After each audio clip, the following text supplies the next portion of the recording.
ماشوم عبدالرؤوف له 2 کالو برمته کېدو وروسته آزاد شو. دا چې څنګه هم د ویډیو کې وګورئ او چینل سبسکرایب کړئ. دغه بلخي ماشوم د 1499 کال لړم میاشت کې له خپل کور څخه ښوونځي ته پر لار د انسان تښتونکو لخوا وتښتول شو. ذبیح الله مجاهد نن شنبه د اپریل پر 20مه چې د هغوی له 3 نیټې سره برابره ده پر خپل ټویټر پاڼه لیکلي چې دغه ماشوم نن د یو لړ ځانګړو مراسمو په ترڅ کې په مزار شریف ښار کې خپلې کورنۍ ته وسپارل شو.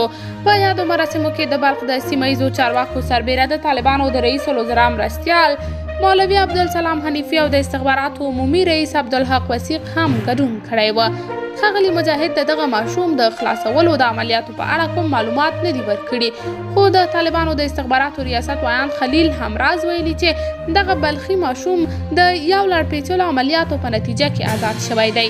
تر دا مهاله معلومه نه ده چې دغه ماشوم د چا لخوا تښتول شوی و. تر دې مخکې د عبدالرؤوف پلار ویلي و چې انسان تښتونکو د هغه د زوی د خوشي کولو په بدل کې له نوموړي څخه د 1.5 میلیون امریکایي ډالرو غوښتنه کړې وه. د عبدالرؤوف د اختطاف پیښې له امله د بلخ ولایت اوسېدونکو او د نوموړي دوستانو پراخ اعتراضونه وکړل او د نوموړي د خوشي کولو لپاره یې د بلخ ولایت مقام مخ ته د تحسن خیمه وهلې وه.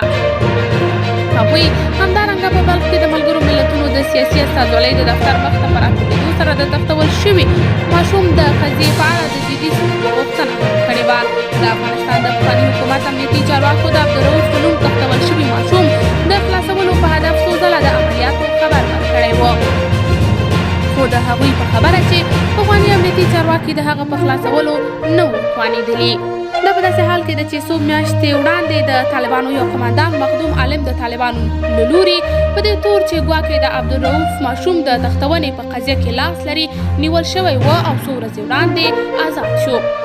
د ټولنیزو رسنیو کاروونکي بیا په دې اند دي چې د هغې له خلاصېدو سره سم د عبدالرؤوف ماشوم راخوشي کېدل په دې معنا دي چې د دوی ترمنځ معامله شوې ده.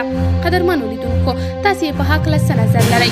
طالبان ولې د عبدالرؤوف ماشوم د خلاصون په هکله واضح څه نه وایي؟ نظریات ما سره په کمنټ کې شریک، ویډیو لایک او چینل سبسکرایب